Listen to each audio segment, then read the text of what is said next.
2015, Save, start-up française de réparation de smartphones, 2 millions d'euros de chiffre d'affaires par mois, 15 millions d'euros levés, 450 salariés, plus de 100 000 réparations réalisées. Damien Morin, le fondateur, était à l'époque partout dans les médias, et 18 mois plus tard, redressement judiciaire, 450 salariés au chômage et 15 millions à envoler.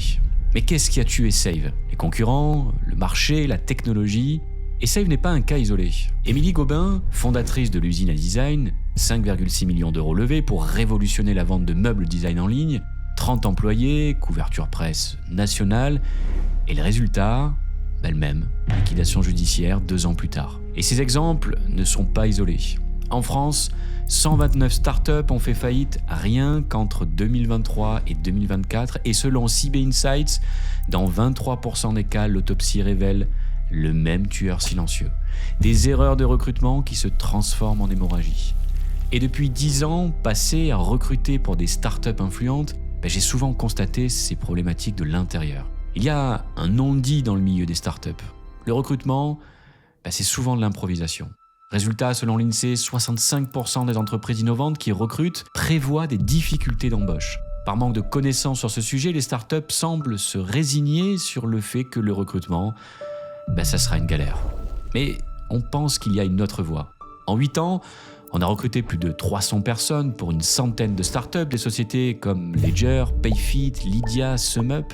Et à chaque fois, le même constat. Ces startups excellent dans leurs produits, leur marketing, leur tech, mais pour le recrutement, la méthodologie et la stratégie semblaient moins évidentes et le maître mot était souvent « recrutons, mais recrutons vite ». Aujourd'hui, les solutions de recrutement du marché se concentrent souvent sur une seule et même chose, trouver des profils. Ok, mais prenez l'exemple d'un sélectionneur d'une équipe de foot. C'est pas en alignant simplement les 11 meilleurs joueurs qui va gagner.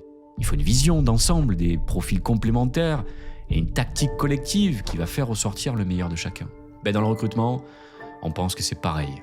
Trouver des talents n'est qu'une partie du travail. Après ce constat, on a commencé à réfléchir à l'avenir du recrutement. Qu'est-ce que pourrait être le recrutement à l'avenir dans un monde où l'IA et l'automatisation prennent une place prépondérante, où les sociétés sont en quête de rationalité de leurs coûts et où le sens et la vision ont remplacé l'urgence. Alors on lance Scaler.co, une approche qui transforme votre recrutement en vrai système. Roadmap de talent, savoir exactement qui recruter et quand. Stratégie d'attraction, attirer les profils que vos concurrents n'arrivent pas à trouver. Et enfin, process scalable, des méthodes qui marchent, que vous recrutiez 5 ou 50 personnes. Avec cette méthode, réduisez le temps de recrutement de 30%, multipliez par 2 vos candidatures qualifiées, augmentez le taux de réussite de vos périodes d'essai de 70%, qui est la moyenne du marché, à 85%. En soi, faites passer le recrutement de faiblesse à avantage concurrentiel. Save et l'usine à design avaient tout.